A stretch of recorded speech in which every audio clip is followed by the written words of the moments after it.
Hey you guys, it's Hayden, and today I'm going to be talking about something I never thought I would honestly have the courage to talk about. And if you watch Madeline RG, or this other girl, I can't think of her name all of a sudden, she makes these podcast episodes in her car, and she just sits and she basically pours her heart out and talks about all of her trauma and issues, and talks about like everything that's happened since then. And that's really important to me, and that's something that I've always wanted to do, so I'm going to try to make a video like that, and I'm going to try to like not edit this video at all and just keep talking and like pour my heart out and like talk about everything. So that's what I'm planning on doing. So today I'm going to be talking about something that I never thought I would talk about on the internet. I'm sorry if I have a hard time with eye contact. That's really hard for me when I'm talking. I also tend to stutter or like change my words around weird, but I'm going to try to phrase this the best I can and explain this the best I can. I was in an abusive relationship for 2 years, and I'm not going to go too into depth. I can go more into depth. I'm just trying to make this video as short as I possibly can. But it really heavily affected me for 2 years of my life, and we've officially been broken up now for just under 9 months, and I think I'm finally healed enough to talk about this, because until now, I still would have been defensive, or I would have been overly angry, or I would have been really just not in the right emotional place to talk about this, but I do really, really genuinely want to talk about this, so I think I'm going to. When I was 14 years old, I had freshly discovered the fact that I was bisexual, and that was really hard for me to come to terms with, because before then, I was a really homophobic person. I was not a normally, like, accepting person, absolutely at all. I was really homophobic, and so discovering that was really, really hard for me. And I had not had a successful relationship with a guy. I had talked to a couple different guys, and neither time did it work out. It didn't work out at all. None of them lasted longer than about 2 weeks. And I couldn't figure out why. So I was introduced to this person who was non-binary and a lesbian at the time. And I immediately fell in love with them. It was really scary for me once again, because I was freshly coming to the terms with the fact I wasn't straight. And they made it seem like they were falling for me just as hard, and it was my first ever relationship. I fell so impossibly hard. I was doing absolutely everything that like a human person could do to make somebody else in a relationship feel good, and I spent all my time trying to do that, and it was a lot for me. It was a lovely situation at first. It was so great at first, but I was also 14 and I had a really unstable mental health, and their mental health was 10 times more unstable, but they tried to make it seem like it wasn't. They made it seem in the beginning that they were just depressed and didn't have any other issues, and slowly as the relationship progressed, I saw another side of them. They started out so sweet and understanding and always wanted to talk to me and never anything else. But as the relationship progressed, like, different behaviors started to come into play. Like, they started ghosting me or getting really, really irrationally angry about things that are not normal things to get angry about. Like, I just said something to them in a certain way, and then they would ghost me for a day or two, or would not want to call me, or they didn't want to compliment me in front of people at one point because they didn't like complimenting me, but they would compliment other people, and they said it made them uncomfortable to show love to me. And they basically allowed me to do everything I possibly could to love them, but they would not show me any love back. And I tried to do everything to earn their love at multiple different points in time, but no matter what I tried, like, nothing worked, and I didn't know what was wrong with me. In fact, I blamed myself. It was my first relationship. They were 2 years older than me, and I was convinced that I was doing something wrong, and I just needed to love them harder in order to get them to love me. And it never worked out. It never worked out even once, because maybe they did love me. Maybe they didn't. I have no idea. But I felt loved in the beginning, but once again, it was a love bombing cycle, and I feel like love bombing is thrown around a lot nowadays, but love bombing is truly what was happening to me. I would express that I wasn't feeling loved, they would blow me off for a couple weeks, and I would be ready to break it off with them, because, like, no matter how hard I tried to communicate, no change would happen. And then the second I would try to break up, they would love bomb me for 2 weeks, and it would go back to how it was. And it was a never-ending cycle, and every, instance of love bombing, connected me even more than it was the previous time. Like, I was so entranced by this person and this first relationship that I had no idea how to get out of it. Like, I was convinced I was gonna marry this person. I don't know why. It was so unbelievably toxic the entire time, and I was really just too naive to see it. I was so naive that people were making fun of me behind my back because they saw it and I didn't. And I was so defensive over this person. I had to defend this person every single time they would leave the room, and people would be like, "Are you okay?" Because they would say things to me, like awful things to me in front of people. They would, trigger warning, physically abuse me in front of people. And people would ask me, "Are you okay? Are you okay?" And then I would defend them. I would be like, "No, it's okay. They just have anger issues. It's okay. They can take it out on me. I'd rather they take it out on me than take it out on themselves." And it was like the most delusional, like, excuses ever for their actions. And I just had to defend them every single time that they left the room. And it was just so awful.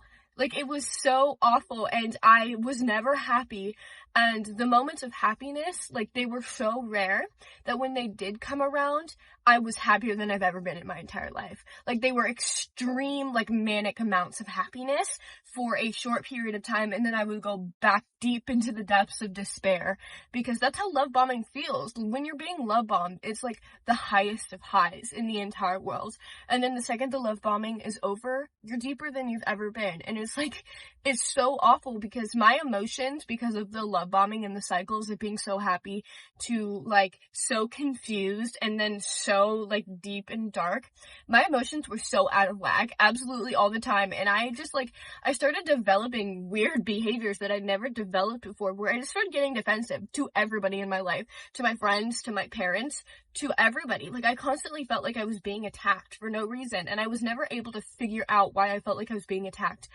all of the time. But it was because, like, no matter what happened, I was never actually having a, I guess, sustainable, I don't know the exact word I would use. Like, I was never having a stable relationship, and so I never felt like anything was gonna be stable. Nothing ever felt like it was gonna last. So when somebody was nice to me, I would immediately get defensive, and I'd be like, "Okay, but, like, when are you gonna turn your back on me? When are you gonna turn your back on me?" Or somebody would get mad at me, and I'd just be waiting for them to get better. Instead of trying to fix it, I would just be waiting it out. Because that's how it was with my significant other. Like, there was nothing I could do to fix it. I would try everything to fix it. I would try apologizing over and over as sincerely as I could. I would try giving gifts. I would try writing love letters, like, explaining, like, everything that I would do for them and how we could figure it out together. And all of these different things. Like, I did everything that I could, and I did it so sincerely too. Like, for no second was it ever just me apologizing just to apologize and make it end. It was me being so sincere and apologizing with my full heart and figuring things out, even if they were things I shouldn't have had to apologize for. Like, one time, I don't remember what exactly. Oh, it was my birthday. They canceled my 16th birthday. They were going to spend the night at my house for my 16th birthday, and they canceled on me last minute to hang out with somebody else, and I was really upset about it. And then they basically got mad at me and went off at me while I was at my birthday dinner at a restaurant, and basically told me that it was unfair, that I was mad that they weren't coming to my birthday dinner, and that I need to let them do their own thing and hang out with other people, and basically said that I was too controlling, and a bunch of other things that was not true. Like, they said that I was too controlling, and that I only let them hang out with me, and that they always want to hang out with me, and when they want to hang out with other people, I should let them, regardless of the fact that they'd been planning my birthday, spend the night with me forever. And so I was really disappointed, and I didn't fight with them. I said, "Okay, you're right, like, totally fine. I eventually agreed with him. I was like, "Okay, you can go do whatever you're gonna do with your friend, that's fine. I will survive, like, I'll be fine. It's just my 16th birthday, like, it doesn't matter anymore, like, go, you're right." I told them that they were right. And then we moved on, and I invited another friend to spend the night, and another friend, and then I'm heading to pick up that other friend to come spend the night with me, and they call me and go, "Never mind, I changed my mind, I'm coming to spend the night with you." And I go, "Oh, by the way, you can come do that, like, I'm so happy to have you, like, you wanted I wanted you to spend the night in the first place. Like, I'm so glad you decided to come. And I was like, oh, and by the way, this other friend's coming now. And my ex basically says, oh, well, I don't like them, so I'm not going if they're going. So I cancel with this other friend because I'm delusional and I'm an asshole in this situation. So I cancel with this other friend, and they end up coming to spend the night at my house. My ex comes up and spends the night, and we have another friend there, one of our mutual friends. And then basically the entire night, my ex is telling me, yeah, no, I didn't even want to come in the first place. My friend, the other friend that they were going to hang out with that day, that they canceled on me for, basically convinced them to come with me instead because it was insensitive that they were staying with the other friend and not me because we were dating. And then they complained about that the whole night. And there were so many other instances, but I don't think anybody, like, will be able to describe what it feels like to be that delusional. Toxic relationships, you are brainwashed. You are brainwashed to the highest degree on planet Earth. Like, everything I was doing felt right. I thought I was going to love this person forever. I had hope, and they were telling me that the only reason they were doing these awful things for me was because they were depressed, and that once they were out of that depression, that we would be perfect, and that they would love me. But that never came. They never were okay to me. They were always awful to me. They banned me saying the word abusive. They banned me using the word narcissist. They banned me using the word, sorry, my words are messing up. They banned me using the word controlling. They banned me using the word manipulative. They banned all of those things. And so I had no ability to speak. And I also defended them to everybody around me. I defended them to all of their friends. I defended them to absolutely my mom, my entire family. Like, no matter what I did, I was on their side, and I would even blame myself. Like, if one of my friends asked about one of our fights, even if it was not my fault, I would blame myself and say that I was probably the one in the wrong and that I was probably just being dramatic or something. I was convinced that everything I was doing was because I was being dramatic. And it was a really, really, really awful situation, and it really deeply affected me. The physical abuse, the emotional abuse, everything. They used my own issues against me. Like, I have really bad, father issues, and they used those against me a lot. They would use my dad against me. They would accuse me of lying about things that I would never lie about, or tell me that they did things that they never did, but convince me that they actually did do them, or that I was crazy, or things that I was saying were crazy. One time, I did steal from them one time. I'd caught them stealing from me like 5 times, and they'd convinced me that that's not what was happening. And so I stole from them once. I was really angry, and I actually confessed to them, and I told them about it, and I started sobbing my eyes out, and I told them, and I gave them the whole story of what happened, and they said that everything was okay. But after that, they checked my pockets every single time. I never even brought up the fact that I knew that they were stealing from me. I should have, and that was my bad. But now I'm going to talk really quickly, because this video is already becoming really long, about the after effects of this relationship. I thought I could not live without this person, but one day it took 2 years, but I had finally had enough. I had finally been hurt one too many times.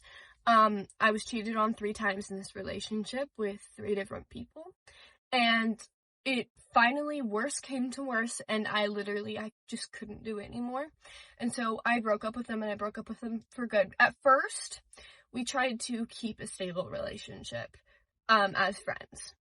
And I couldn't do it. Like, slowly, as I distanced myself from them and I wasn't talking to them every day, I realized how much less anxious I was.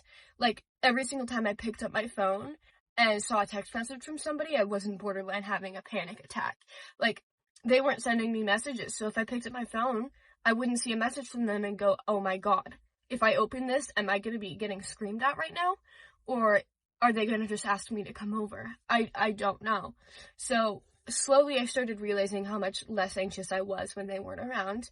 And I started getting really, really angry, because I'd started, the brainwashing had finally started wearing off a little bit. And everything that had hurt me and damaged me so deeply was coming to the surface. Everything that I had been so defensive about and been claiming to everybody wasn't happening. Like, I was telling people I was not being abused when that was so clearly what was happening to the most intense degree.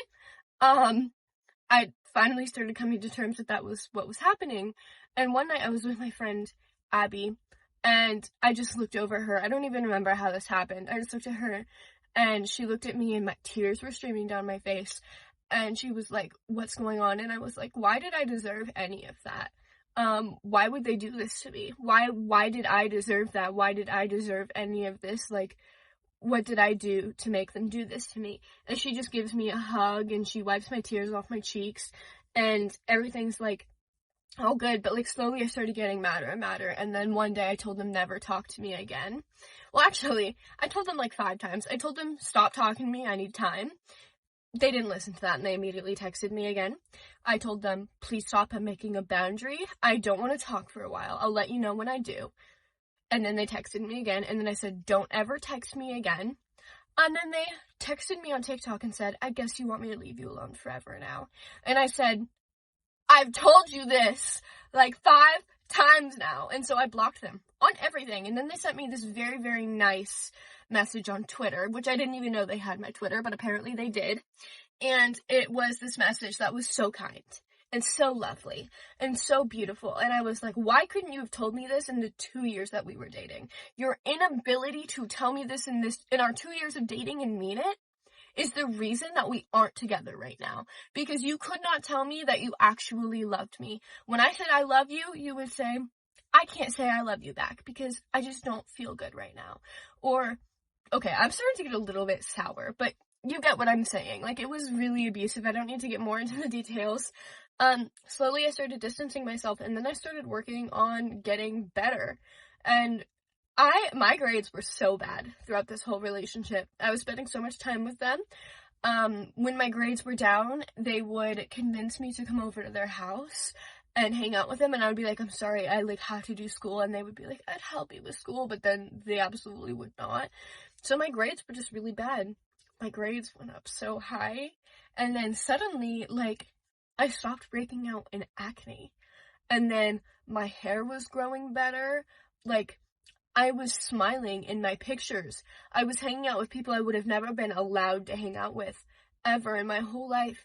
I stopped doing the self-destructive things that I was doing before, and I started journaling and cleaning my room and making YouTube videos, and I blew up on TikTok, and I never thought I would ever be able to blow up on TikTok. They used to make fun of me for the videos that I would make on there, and then one day I just wake up and I have 6 million views. And I think like 18,000 followers now. Just, I really, it means so much to me. It's been 9 months. I have been single this whole time. I've talked to 1, maybe 2 people. And I've never been happier in my entire life than I have been in these 8 months.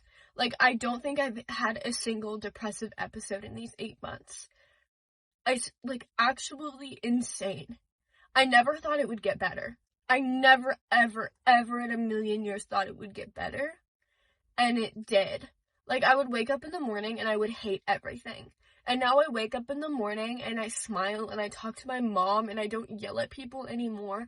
And I'm not constantly in a bad mood, and I wake up and I feel like a human being, and I go and I hang out by myself and I smile, and I don't have to constantly be with somebody anymore, and I only have good, stable friends now, and, like, I'm not constantly worried about, like, people finding out about things because I'm not doing anything bad anymore.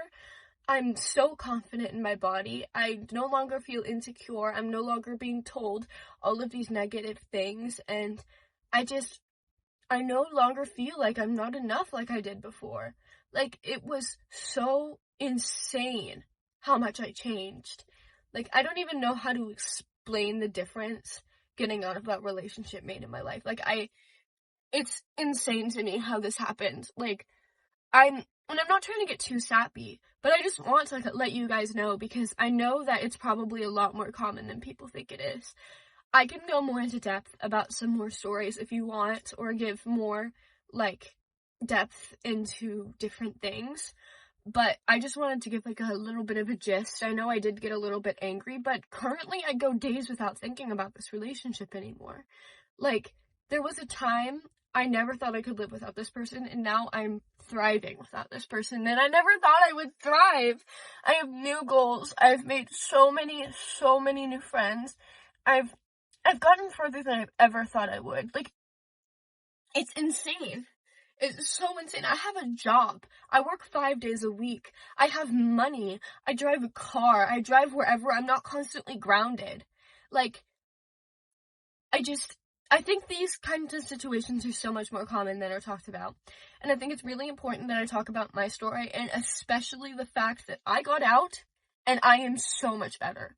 And I can't even stress how much happier that I am. Like, I didn't even think I would be able to survive as a single person. And I chose that, and I have. Like, that says so much. So if you are in an abusive relationship or in a hard situation and you feel like you're not going to survive out of it, you will. And you will do so much better. And it's going to be so good for you in your mental health. And I promise you, it does get better. It gets so much more than better. Like, a better is an understatement. I feel like I'm saying things so much more clearly than I ever have. And I feel like you also, when you're in these situations, lose track of how much good you have in your life. Like, I used to wake up and hate everything, and now I wake up and go, oh my gosh, I'm in such a soft blanket, and this is my favorite blanket, and it's in my favorite color, and I get to brush my hair that I dyed because I really like this color that I dyed it to. And yeah, no, I don't feel like I'm 100% beautiful all of the time, but I'm so much more confident in how I look than I did before, and I'm not scared that somebody's talking behind my back all the time anymore. And I'm not feeling like I'm constantly walking on eggshells. My moods are stable. Like, I cry because I'm happy now. Like, I don't remember the last time I cried because I'm sad. Which is so weird to say out loud. It's so weird to say out loud. Because I was crying multiple times a week, and now I don't even remember the last time I cried out of sadness. Okay. This video is pretty much done. I can't believe I just yapped for 22 minutes. I really genuinely did not think I could do this, but I did, and I have so much more to talk about and so much more to tell. And I really, really, really hoped some of you guys heard my story and enjoyed it and maybe even felt inspired by it. I hope this helps somebody, even if it's just one singular person out there. I hope you guys know that you're loved and you're understood, and that there will be somebody out there that will treat you right. And if you're with somebody who's even making you feel negative, if there's somebody out there that is making you feel more negative than positive, they're not right for you. And that's okay. And it's also okay to be alone. You're gonna have plenty of your life alone, and you will become comfortable with yourself. And I know it takes time and it takes a lot of effort, but you will get there. And I promise you, you will. And it really sucks sometimes, but the rest of the time, it's amazing. And I love you guys so much. Thank you for supporting me, and I know you haven't realized how much of an impact you've made in my life, but you've made such an impact. I'm so glad I have this tiny platform to share my story because it means a lot to me. This was something that completely altered my life, and I'm really glad to have you here. So, goodbye. Goodbye, you guys. Love you!